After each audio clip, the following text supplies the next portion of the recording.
নমস্কাৰ mid day 18 ষ্টুডিঅ'ত মৰস্মিতা গোস্বামী বিএমচিএইচত মুখ্যমন্ত্ৰী ডক্টৰ হিমন্ত বিশ্ব শৰ্মা কোভিড ৱাৰ্ডত চিকিৎসাধীন ৰোগীসকলৰ অৱস্থাৰ বুজ লয় মুখ্যমন্ত্ৰীগৰাকীয়ে লগতে কোভিড পৰিস্থিতি সন্দৰ্ভত আলোচনাত মিলিত হয় মুখ্যমন্ত্ৰী ডক্টৰ শৰ্মা বৈঠকত উপস্থিত থাকে বিএমচিএইচৰ অধীক্ষক ডক্টৰ ৰমেন তালুকদাৰ লগতে জিলা উপায়ুক্ত টিপি ভূষাল উপস্থিত থাকে এখন বৈঠকত বিধায়ক জাকিৰ হুছেইন সিকদাৰ বিধায়ক আশৰাফুল হুছেইন বিধায়ক মনোৰঞ্জন তালুকদাৰ উপস্থিত থাকে এইখন বৈঠকত জনাইছো যে বিএমচিএইচত মুখ্যমন্ত্ৰী ডক্টৰ হিমন্ত বিশ্ব শৰ্মা কোভিড ৱাৰ্ডত চিকিৎসাধীন ৰোগীসকলৰ স্বাস্থ্যৰ তেওঁ অৱস্থাৰ আজি বুজ লয় লগতে কোভিড পৰিস্থিতিৰ সন্দৰ্ভতো আলোচনাত মিলিত হয় ডক্টৰ শৰ্মা বৈঠকত উপস্থিত থাকে বিএমচিএইচৰ অধীক্ষক ডক্টৰ ৰমেন তালুকদাৰ জিলা উপায়ুক্ত টিপি ভূষাল উপস্থিত থাকে বৈঠকত বিধায়ক জাকিৰ হুছেইন সিকদাৰ বিধায়ক আশৰাফুল হুছেইন বিধায়ক মনোৰঞ্জন তালুকদাৰ বৈঠকত অংশগ্ৰহণ কৰে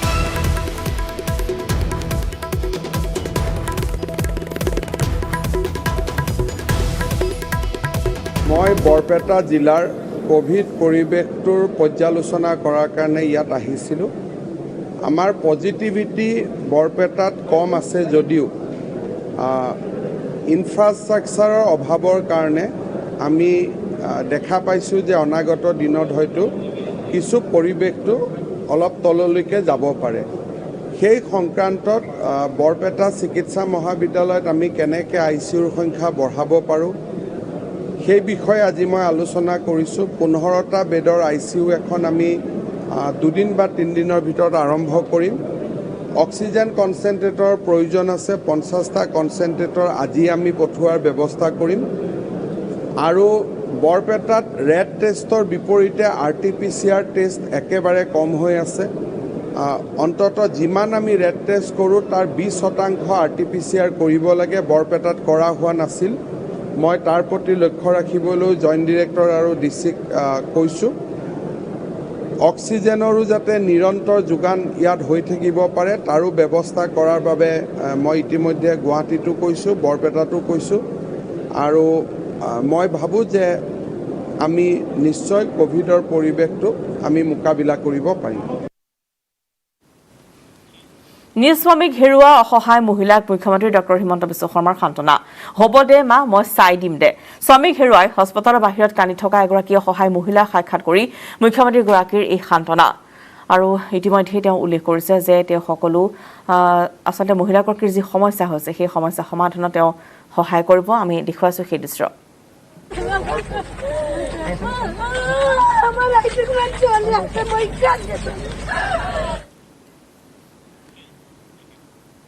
অসম চুক্তি ৰূপায়ণ ডক্টৰ হৈ প্ৰথমবাৰৰ বাবে আছুৰ কাৰ্যালয়ত উপস্থিত হ'ল মন্ত্ৰী অতুল বৰা সদৌ ছাত্ৰ সন্থাৰ অসম শ্বহীদ আৰু নিৰ্যাতিত সাহায্য ন্যাসৰ সৈতে আলোচনাত মিলিত হয় মন্ত্ৰী অতুল বৰা অসম চুক্তি সন্দৰ্ভত সদৌ ছাত্ৰ সন্থাৰ মুখ্য উপদেষ্টা সমুজ্জ্বল ভট্টাচাৰ্য সভাপতি দীপাংক নাথ সম্পাদক শংকৰজ্যোতি বৰুৱাৰ লগতে অনানুষ্ঠানিক আলোচনা মন্ত্ৰী বৰাৰ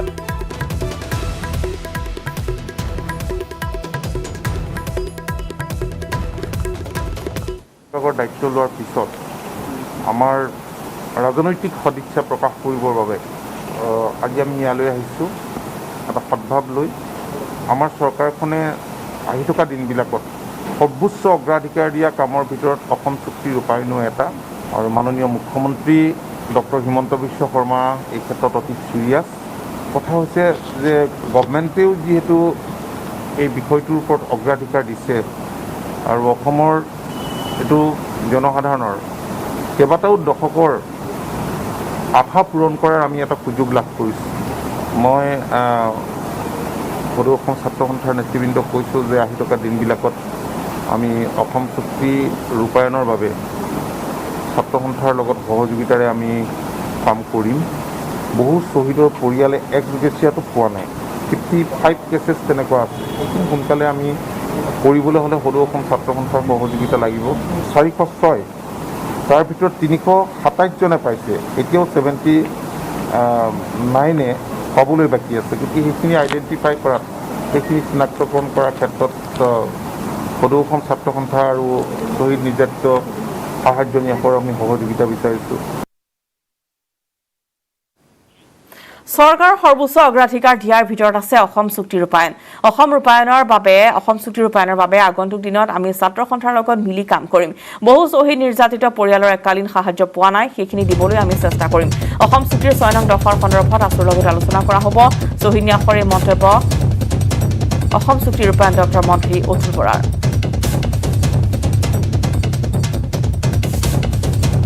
অসম চুক্তি ৰূপায়ণ বিভাগৰ দায়িত্ব লোৱাৰ পিছত আমাৰ ৰাজনৈতিক সদিচ্ছা প্ৰকাশ কৰিবৰ বাবে আজি আমি ইয়ালৈ আহিছোঁ এটা সদ্ভাৱ লৈ। আমাৰ চৰকাৰখনে আহি থকা দিনবিলাকত সৰ্বোচ্চ অগ্ৰাধিকাৰ দিয়া কামৰ ভিতৰত অসম চুক্তি ৰূপায়ণো এটা, আৰু মাননীয় মুখ্যমন্ত্ৰী ডক্টৰ হিমন্ত বিশ্ব শৰ্মা এই ক্ষেত্ৰত অতি চিৰিয়াছ। কথা হৈছে যে গভমেণ্টেও যিহেতু এই বিষয়টোৰ ওপৰত অগ্ৰাধিকাৰ দিছে আৰু অসমৰ এইটো জনসাধাৰণৰ কেইবাটাও দশকৰ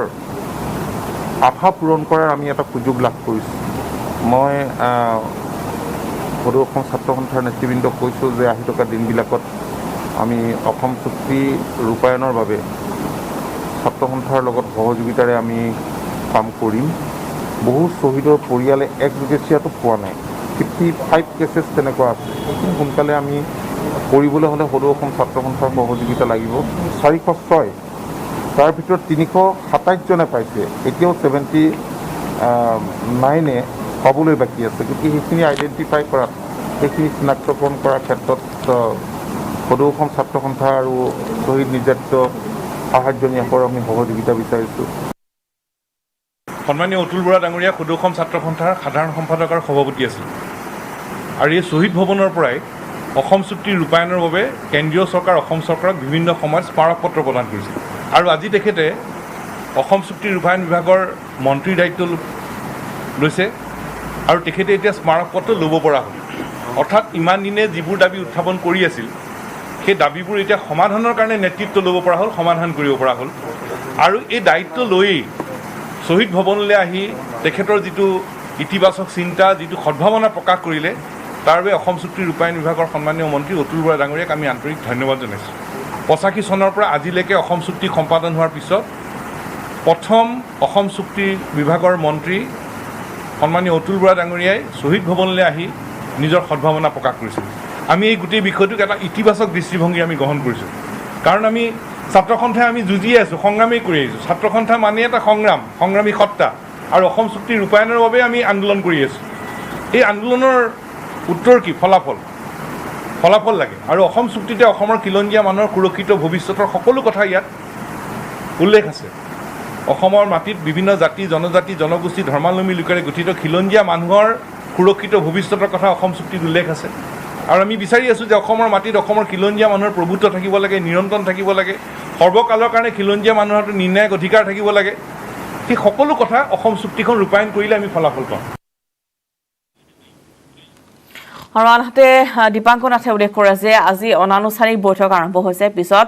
আনুষ্ঠানিকভাৱে অসম চুক্তিৰ প্ৰতিটো বিষয় আলোচনা কৰা হ'ব। অসম চুক্তি কাৰ্যকৰী হোৱাৰ পিছতহে আমি আশ্বস্ত হ'ব পাৰিম। 160গৰাকী শ্বহীদ, কেইবাশগৰাকী গুলীবিদ্ধ,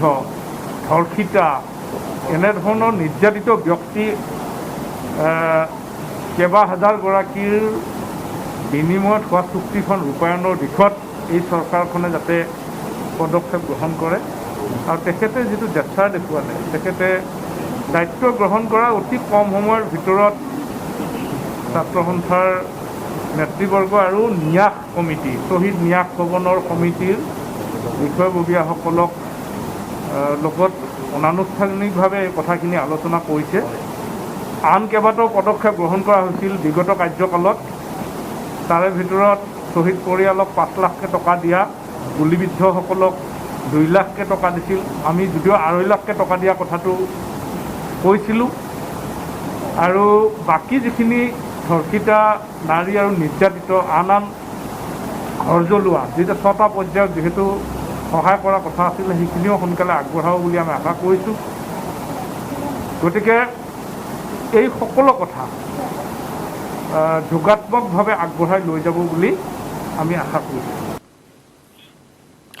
নতুন চৰকাৰ গঠন হোৱাৰ লগে লগে প্ৰতিজন মন্ত্ৰী বিধায়ক এই মুহূৰ্তত তৎপৰ হৈ পৰিছে পিছ পৰি থকা নাই অসম গণ পৰিষদৰ নৱনিৰ্বাচিত চাবুৱা সমষ্টিৰ বিধায়ক পুনাকন বৰুৱাও সমষ্টিলৈ আহিয়ে প্ৰথমে তিনিচুকীয়াৰ উপায়ুক্তৰ কাৰ্যালয়ত দলৰ কৰ্মকৰ্তাসকলৰ লগত তেওঁ মত বিনিময় কৰে যিহেতু চাবুৱা সমষ্টি কা আন্দোলনৰ সময়তে দুষ্কৃতিকাৰীয়ে বহুত উপদ্ৰৱ চলাইছিল আৰু ঐতিহ্যমণ্ডিত ডাকঘৰ ৰেল ষ্টেচন বহু কাৰ্যালয় ধ্বংস চলাইছিল এই সম্পত্তিসমূহৰ প্ৰতি কেনেধৰণৰ ব্যৱস্থা গ্ৰহণ কৰা হ'ব সেয়া লক্ষণীয় হ'ব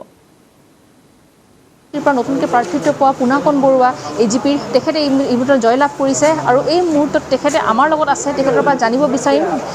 কিছুমান কথা যিহেতু মানে চাবুৱাখন পিছ পৰি গৈছিলে কা আন্দোলনৰ পিছত আৰু প্ৰথমকৈ ইতিমধ্যে আপুনি বিধায়ক হিচাপে নিৰ্বাচিত হৈছে আৰু নতুন এগৰাকী বিধায়ক হিচাপে আপুনি প্ৰথম পৰিকল্পনা কেনেধৰণৰ কৰিছে প্ৰথমতে মাননীয় ডক্টৰ হিমন্ত বিশ্ব শৰ্মাৰ নেতৃত্বত যিখন মন্ত্ৰীসভা গঠন হ'ল তেখেত মুখ্যমন্ত্ৰী হ'ল যিখন মন্ত্ৰীসভা গঠন হ'ল সেই মন্ত্ৰীসভালৈ আমি অভিনন্দন জনাইছোঁ আৰু আমি আশা কৰিছোঁ এখন খুব শক্তিশালী আৰু দক্ষ মন্ত্ৰীসভাই যোৱাকালি শপত গ্ৰহণ কৰিছে আৰু এই মন্ত্ৰীসভাৰ জৰিয়তে আমি যোৱা 5টা বছৰত সৰ্বানন্দ সোণোৱালৰ নেতৃত্বত যিদৰে উন্নয়ন এটা গতি লাভ কৰিছিলে এইবাৰ উন্নয়নৰ চুনামি আহিব বুলি আমি অনুভৱ কৰোঁ আৰু কালি গুৱাহাটীৰ পৰা উভতি অহাৰ পিছত কালি বহু নিশা পাইছোঁহি আৰু উভতি অহাৰ পিছত আজি প্ৰথম দিনতে আমি যিহেতু ক'ভিড মহামাৰীয়ে গণসংক্ৰমণৰ ৰূপ লৈছে গতিকে ইয়াৰ বিৰুদ্ধে এটা শক্তিশালী যুঁজ চলাবৰ কাৰণে আমি চাবুৱা সমষ্টিত অভিযান আৰম্ভ কৰিছোঁ আজি পুৱাৰ ভাগতে আপোনালোকে জানে যে চাবুৱা বিধানসভা সমষ্টিত আমি 2টা ভাগত বিভক্ত ডিব্ৰুগড় তিনিচুকীয়া জিলা পুৱাৰ ভাগতে ডিব্ৰুগড় জিলা অংশত তাৰ চক্ৰ বিষয়া BDO থানা OC আৰু স্বাস্থ্য বিভাগ এইসকলৰ লগত লৈ এখন আমি ৰিভিউ মিটিং কৰিলোঁ আৰু আমি ক'ভিডৰ বিৰুদ্ধে আমি কেনেকৈ সজাগতা সৃষ্টি কৰিছোঁ কি অভিযান লৈছোঁ কেনেকৈ কৰিছোঁ কেনেকৈ যাম এই কথাখিনি আলোচনা কৰিছোঁ এই মোৰ কথা এটা সুধিব বিচাৰিম যিহেতু চাবুৱাখন কা আন্দোলনৰ সময়ত অতি পিছ পৰি গৈছে দেখিছে জ্বলাই দিয়া হৈছে ডাকঘৰ ৰেলৱে ষ্টেচনত বিভিন্ন উপদ্ৰৱ চলাইছে তো এই মুহূৰ্তত যিখিনি মানে যি সম্পত্তি যিখিনি শেষ হৈ গৈছে সেই সম্পত্তিখিনি আনাৰ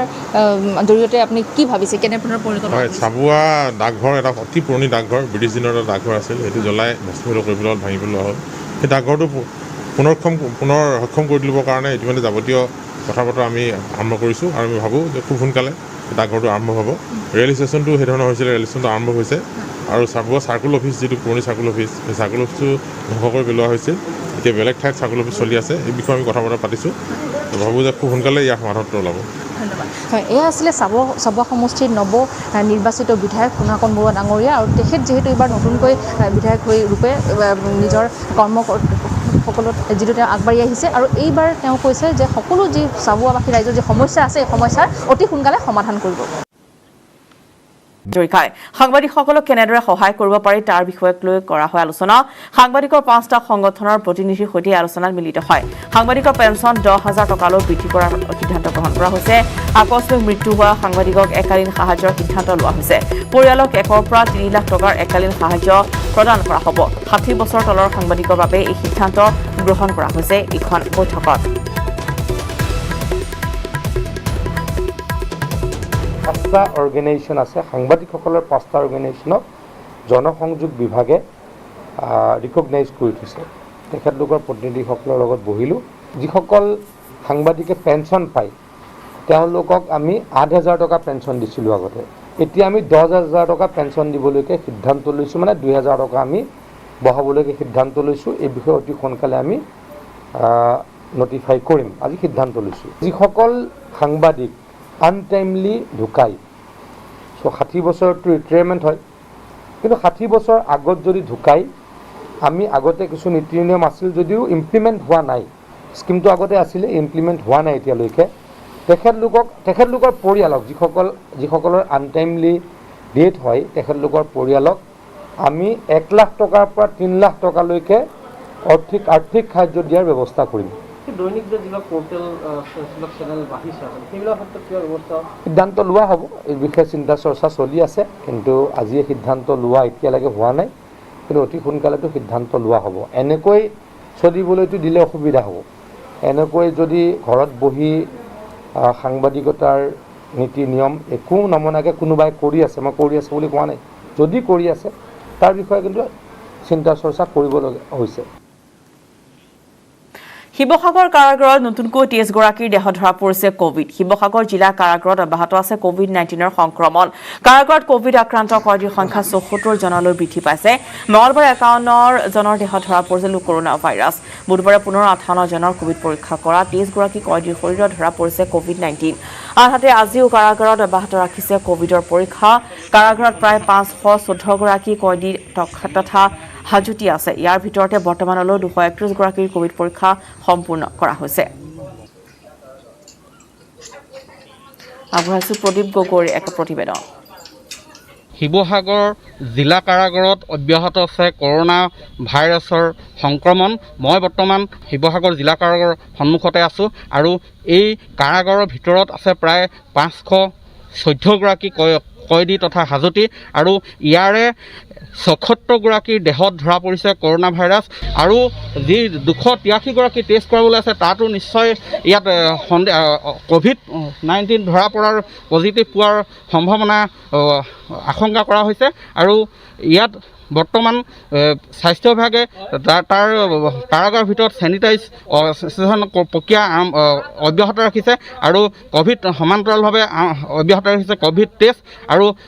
ইয়াৰ যিসকল কয়দী ইতিমধ্যে কোভিড-19 বুলি ধৰা পৰিছে তেওঁলোকৰ বিশেষ যদিও স্বাস্থ্যৰ অৱনতি ঘটা নাই, সামান্য জ্বৰ বা কাহ আছে আৰু সেয়ে তেওঁলোকক বৰ্তমান কাৰাগাৰৰ ভিতৰতে আইচলেশ্যন কৰি ৰখা হৈছে আৰু যদিহে স্বাস্থ্যৰ অৱনতি ঘটে তেন্তে চিকিৎসালয়লৈ প্ৰেৰণ কৰিব বুলি যুটীয়া স্বাস্থ্য সঞ্চালকৰ কাৰ্যালয়ে আমাক জানিবলৈ দিছে। পত্নী আৰু পৰিয়ালক উদ্দেশ্যে এখন চিঠি লিখি ঘৰৰ পৰা গুচি গ'ল অনাতাঁৰ শিল্পী তথা কণ্ঠশিল্পী শিৱচৰণ দাস। ডিব্ৰুগড় চহৰৰ জ্যোতিনগৰস্থিত ঘৰত আজি পুৱা পৰিয়ালৰ উদ্দেশ্যে এখন চিঠি লিখি হঠাতে নিখোজ হৈ পৰিল কণ্ঠশিল্পীগৰাকী। সংগীত শিল্পীগৰাকীৰ সন্ধানহীন হৈ পৰাক লৈ পৰিয়ালৰ মাজত এতিয়া হাহাকাৰ অৱস্থাৰ সৃষ্টি হৈছে। বিভিন্ন ঠাইত শিল্পীজনক বিচাৰি চলাথ কৰিছে যদিও এতিয়ালৈকে কোনো সুসূত্ৰ পোৱা নাই, যাৰ বাবে এতিয়া উৎকণ্ঠিত হৈ পৰিছে পৰিয়ালটো। এই সন্দৰ্ভত আৰক্ষীয়েও সন্ধান চলাই কোনো সুসূত্ৰ লাভ কৰা নাই।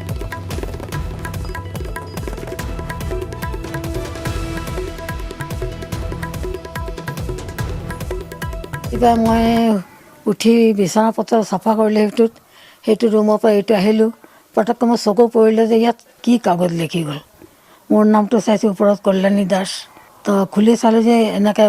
কথা লিখি গ'ল যে সুৰেশ দলনা বেবী মোৰ যিমান নাতি নাতনিক ভালকৈ চাবি, তয়ো ভালকৈ থাকিবি। মই ব্ৰহ্মপুত্ৰ নদীৰ ওচৰত